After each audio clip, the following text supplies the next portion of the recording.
आपकी लोकसभा भी अमरावती है ना? ये लोकसभा अमरावती है. Sir, today I would like to speak in Telugu, sir, my native language, because this is a historic and an emotional moment for all of Andhra Pradesh, sir.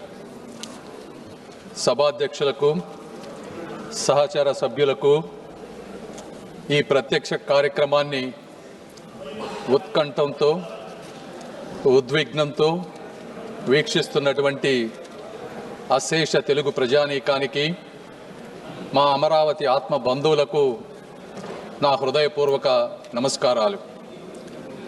ఆంధ్రుల కలల రాజధానిగా అమరావతికి చట్టబద్ధత కల్పిస్తూ అమరావతి ఆంధ్రప్రదేశ్కు ఏకైక రాజధాని అని ప్రస్తావిస్తూ దేశంలోనే మొట్టమొదటిసారిగా రాజధానిని నిర్మించే ఈ చారిత్రక ఘట్టంలో అమరావతి బిడ్డగా ఈ సభలో ప్రసంగించటం నాకు అదృష్టంగాను గౌరవంగాను భావిస్తున్నాను. ముందుగా తరతరాలుగా సాగు చేస్తున్న భూమిని రాజధాని నిర్మాణం కోసం త్యాగం చేసిన రైతన్నలకు, వందలాది రోజుల దీక్షతో శాంతియుత ఉద్యమం చేసిన మహిళామ తల్లులకు హృదయపూర్వక కృతజ్ఞతలు తెలియజేస్తా ఉన్నాను. సార్, కృష్ణానది ఒడ్డున ఆంధ్రప్రదేశ్ నడిబొడ్డున ఉత్తర దక్షిణ ప్రాంతాలకు సమాన దూరంలో 3000 సంవత్సరాల నాగరికతకు నిదర్శనం ఈ అమరావతి. శాతవాహనుల సామ్రాజ్యానికి సాక్ష్యం ఈ అమరావతి. సంస్కృతి, శాంతి, విజ్ఞానానికి యుగయుగాల నిలయం ఈ అమరావతి. బౌద్ధ స్తూపాలు, శిల్పాలు, శాసనాలతో విరాజిల్లినటువంటి పవిత్ర భూమి ఈ అమరావతి. అలాంటి అద్భుతమైన ప్రాంతాన్ని ఒక్క రూపాయి ఖర్చు లేకుండా, ప్రపంచంలో ఎక్కడా జరగని విధంగా, ఎవరిని నొప్పించకుండా, ఎవరిని కదిలించకుండా 60 రోజులలో 29,000 రైతుల స్వచ్ఛంద భాగస్వామ్యంతో 34,000 ఎకరాల భూమిని సేకరించి అమరావతి అభివృద్ధికి అంకురార్పణ చేసినటువంటి శక్తి, వ్యక్తి, నమ్మకం మా ముఖ్యమంత్రి శ్రీ గౌరవ నారా చంద్రబాబు నాయుడు గారు. సార్, ఈ నమ్మకం ఒక్క రోజుతో వచ్చినటువంటి నమ్మకం కాదు.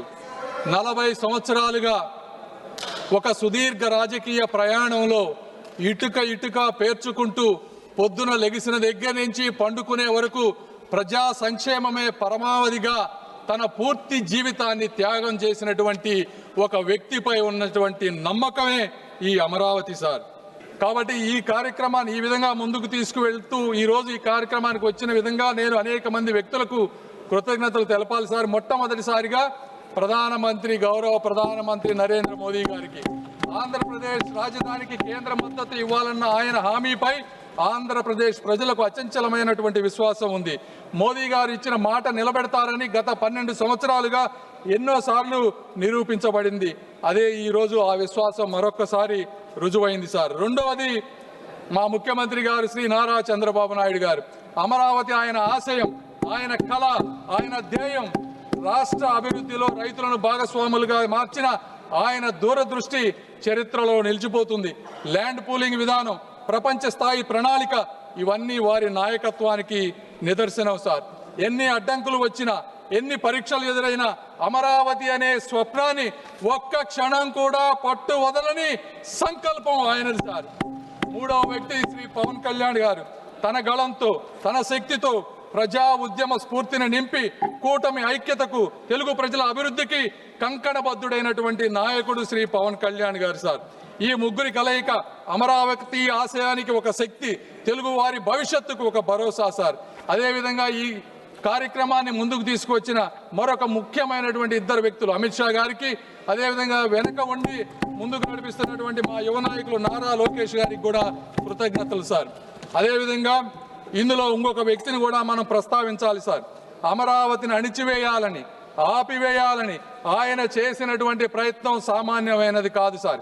జేసీబీలతో, జైళ్లతో భయపెట్టి కూల్చివేతలు సాగించి ఆయన చేసిన రాజకీయ విధ్వంసం కూడా ఒక చరిత్రే సార్. ఆయన అణిచివేత వల్లే ఈరోజు రైతుల గుండెల్లో అమరావతి ఒక ఉద్యమ అగ్నిగా రగులుతా ఉంది. ఆయన చేసిన అడ్డంకుల వల్లే ఈ రాజధాని ప్రాముఖ్యత దేశమంతా కూడా మారుమోగిపోయింది. ఆయన సృష్టించిన అస్థిరత వల్లే నేడు పార్లమెంటు సాక్షిగా అమరావతికి తిరుగులేని చట్టబద్ధత కల్పించాల్సిన అవసరం కూడా ఏర్పడించింది. వారు సృష్టించిన అడ్డంకులే ఈ అమరావతి పురోగతికి పునాదులయ్యాయి సార్. ఆఖరిగా పొట్టి శ్రీరాములు త్యాగంతో పుట్టినటువంటి రాష్ట్రం మా ఆంధ్ర రాష్ట్రం సార్. రైతుల త్యాగంతో రూపుదిద్దుకుంటున్నటువంటి రాజధాని మా అమరావతి సార్. ఆత్మగౌరవ పునాదులపై తెలుగు జాతిని మేల్కొల్పిన అన్న నందమూరి తారక రామారావు గారు వంటి చరిత్ర మా తెలుగు చరిత్ర సార్. ఆంధ్రులు ఎక్కడ ఉన్నా కూడా అక్కడ అభివృద్ధి వికసిస్తుంది. తమిళనాడు నుంచి విడిపోయి కర్నూలు వెళ్ళినప్పుడు ఆ రోజున హైదరాబాద్ని కామన్ క్యాపిటల్గా అందరం డెవలప్ చేసుకుంటామంటే అక్కడికి వెళ్ళి ఆ నగరాన్ని ప్రపంచ పటంలో నిలపడంలో తెలుగువారు ఒక ముఖ్యమైనటువంటి పాత్ర పోషించారు సార్. చెన్నైలో పరిశ్రమలకు బలం తెలుగువారు ఇచ్చారు. బెంగళూరు, పూణేల్లో సాంకేతిక విప్లవానికి తెలుగువారు ముద్ర వేశారు. ఆఖరికి అమెరికాలో కూడా అభివృద్ధికి తెలుగువారు తోడ్పడుతూ ఉన్నారు సార్. చరిత్రలో ఇదే సంకల్పం, ఇదే ఐక్యత, ఇదే ప్రగతి పదం కూడా అమరావతి నిర్మాణానికి ఒక పునాది కాబోతా ఉంది సార్. ఆ రోజుల్లో పొట్టి శ్రీరాములు గారు 58 రోజులతో దీక్ష చేసి ఆంధ్ర రాష్ట్రాన్ని ఏర్పరిచిన, అదేవిధంగా 1631 రోజులు ఈరోజు రైతులు రోడ్డెక్కి నిరాహార దీక్ష చేసిన తిరిగి లేచి నిర్మించగలిగే జాతి తెలుగు జాతి సార్.